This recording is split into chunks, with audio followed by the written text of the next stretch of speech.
F3'e basıyorum tekrar. Şunun üzerine çizik tıklıyorum. Tabi burada layer değişik olduğu için bunu hangi layer'da yapacaktık? Şöyle merdiven layer'ında. Evet.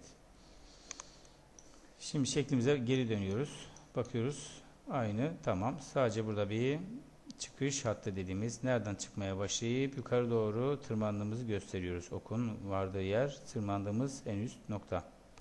O zaman onu da yapalım. Onunla ilgili burada işimiz kalmasın.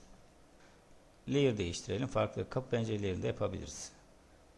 L enter dediğim şöyle bakın sadece şunların üzerine tıklayarak şu şekilde tam orta noktalarına göre bunu gidebilirim.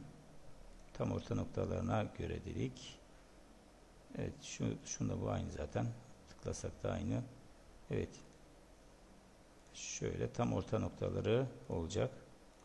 Evet, bu şekilde bunu halledebiliriz. Evet, en sonunda bir yanlışlık yaptık mı diye düşünüyorum. Herhalde o yanlışlık bir yerde biraz olabilir. Eğriden de kaynaklanan bir durum olabilir. Evet, burayı tekrar yapalım. E ile silelim. Burayı da silelim. D enter diyelim. Sonra buradan tıklayalım. Tam ortası. Şöyle. Şu. Dümdüz oldu şimdi. Evet. Evet, şimdi bir de burada ne vardı? Daha önce de yapmıştık. L enter deyip F3'ü kapatalım. Şöyle bir çıkışın başladığını ifade etmesi için bir çift çizgi.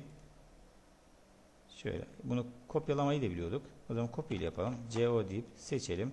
Enter'a bastıktan sonra şöyle hafif kaydırarak yenisini oluşturalım. Aynısını bir de burada da ok ucu olacak. L enter ile de F3'ü aktif ettik. Şöyle şu şekilde aynısını bu tarafa da çizgi çizerek şöyle bir görüntü, ok görüntüsünü elde ettik. Evet, böylece buradaki merdiveni bitirdik. Dışarıdaki merdivenimiz sadece kaldı.